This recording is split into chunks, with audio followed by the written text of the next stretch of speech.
Peduli kepada orang lain. Pada umumnya manusia senang bila merasa dirinya berharga.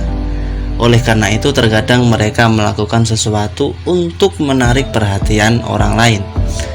Bahkan terkadang mereka mengarang cerita-cerita kepahlawanan supaya orang lain lebih perhatian atau kagum padanya. Kalau seseorang pulang ke rumahnya dalam kondisi lelah setelah seharian bekerja, lalu ketika masuk ke dalam rumah, ia melihat keempat anaknya sedang sibuk dengan aktivitasnya masing-masing. Si sulung yang berusia 11 tahun tengah asik menonton televisi. Anak kedua sedang sibuk menyantap makanan yang ada di depannya. Anak ketiga tengah asik dengan mainannya, dan anak keempat sedang menulis di bukunya. Sang ayah mengucapkan salam, "Assalamualaikum," dengan suara yang bisa didengar. Namun tidak ada yang menoleh ke arahnya. Yang sulung larut dalam acara televisi, yang kedua terbuai oleh mainannya, yang ketiga sibuk dengan makanannya. Kecuali yang keempat, ketika ia menoleh dan melihat ayahnya, ia langsung melepas pena dan bukunya. Lalu ia bergegas menyambut ayahnya sambil tertawa dan mencium tangannya. Kemudian ia kembali ke bukunya. Siapakah di antara keempat anak itu yang paling dicintai ayahnya? Saya berani memastikan bahwa jawaban kita akan sama. Yang paling dicintai ayahnya adalah anak keempat. Bukan karena ia paling tampan atau paling cerdas, melainkan karena ia bisa membuat ayahnya merasa bahwa dirinya penting baginya.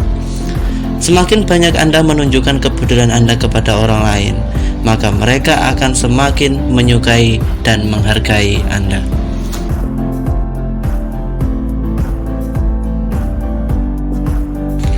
Atau misalnya ayah Anda terbaring sakit di rumah sakit dan Anda harus menunggunya sambil memikirkannya. Kemudian teman Anda menelpon dan menanyakan keadaannya dan mengatakan, "Apa ada yang bisa saya bantu? Kami siap membantu Anda." Lalu Anda berterima kasih kepadanya. Kemudian pada sore hari ia kembali menelpon Anda dan berkata, "Kalau keluarga Anda membutuhkan sesuatu, aku akan membelikannya. Tolong beritahu saya." Lalu Anda berterima kasih kepadanya dan mendoakannya. Bukankah Anda merasa bahwa hati Anda semakin tertarik padanya? Sedangkan apabila ada orang lain yang menelpon Anda dan berkata, "Hai Fulan, kami mau pergi ke pantai, ayo pergi bersama kami." Lantas Anda menjawab, "Demi Allah, ayahku sakit, aku tidak bisa." Lalu, bukannya ia mendoakan ayah Anda dan meminta maaf karena tidak menanyakan keadaannya, tetapi justru berkata, "Aku tahu bahwa ayahmu sakit, tapi dia di rumah sakit. Di sana ada banyak perawat dan tidak ada gunanya kamu tinggal di sana. Ayo bergabung bersama kami. Ayo bersenang-senang bersama kami. Aku tahu bahwa ayahmu sakit, tapi dia di rumah sakit. Di sana ada banyak perawat kok. Tidak ada gunanya kamu tinggal di sana. Ayo bergabung bersama kami. Ayo senang-senang." Dan ia berkata sambil tertawa, seolah-olah ia tidak peduli terhadap ayah Anda yang sedang sakit. Bagaimana pandangan Anda terhadap orang tersebut? Pasti rasa hormat Anda kepadanya akan turun drastis karena dia tidak peduli terhadap masalah Anda. Hal ini juga berlaku pada perusahaan-perusahaan besar. Anda menemukan bahwa perusahaan-perusahaan yang maju memiliki divisi humas atau public relations.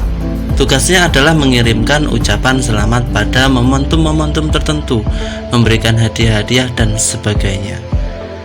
Hal ini dilakukan agar masyarakat simpatik terhadap perusahaan tersebut. Kalau Anda bisa membuat manusia merasa dirinya berharga dan mau menunjukkan kepedulian Anda kepada mereka, maka hati mereka akan terpikat dan suka kepada Anda. Ambil contoh ringan dari kehidupan nyata. Misalnya, ada orang memasuki ruangan yang penuh sesak dan ia tidak menemukan tempat duduk. Kemudian Anda bergeser sedikit untuk berbagi tempat dengannya dan berkata, "Hai Fulan, silakan duduk di sini." Pasti orang tersebut akan merasakan kepedulian Anda dan akan menyukai Anda. Kalau ketika Anda berada di dalam sebuah pesta, kemudian ada orang yang membawa makanan sambil tengok mencari sebuah tempat yang kosong, kemudian Anda menyediakan sebuah kursi untuknya dan berkata, "Hai Fulan, silahkan duduk di sini." Pasti orang tersebut akan merasakan kepedulian Anda. Secara umum, buatlah manusia merasa dirinya berharga, maka mereka akan menyukai Anda.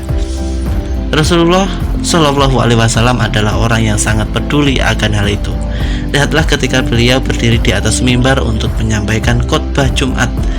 Tiba-tiba seorang badui masuk ke dalam masjid dan melangkahi saf-saf yang ada. Dia memandang ke arah Nabi dan berteriak, "Ya Rasulullah, ada orang yang tidak tahu agamanya. Ajarilah dia tentang agamanya." Kemudian Nabi turun dari mimbar dan menghampiri orang tersebut. Lalu beliau meminta kursi dan duduk di atasnya. Kemudian beliau berbincang-bincang dengan orang tersebut dan menjelaskan masalah-masalah agama sampai dia paham. Setelah itu beliau kembali ke mimbar. Ini adalah puncak kepedulian kepada orang lain. Siapa tahu kalau beliau mengabaikannya, maka orang tersebut akan keluar dan tetap buta tentang agamanya sampai mati. Kalau Anda mencermati perangai Nabi, niscaya Anda akan menemukan bahwa ketika beliau bersalaman dengan seseorang, maka beliau tidak melepas tangan beliau dari tangan orang tersebut sampai dia sendiri yang melepas tangannya terlebih dahulu. Dan ketika diajak bicara oleh seseorang, beliau selalu menghadapkan wajah dan tubuh beliau kepada orang tersebut sambil menyimak dan mendengarkan dengan seksama. Saudaraku sekalian, kalau Anda bisa membuat manusia merasa dirinya berharga dan Anda mau menunjukkan kepedulian kepada mereka, maka hati mereka akan terpikat dan suka kepada Anda.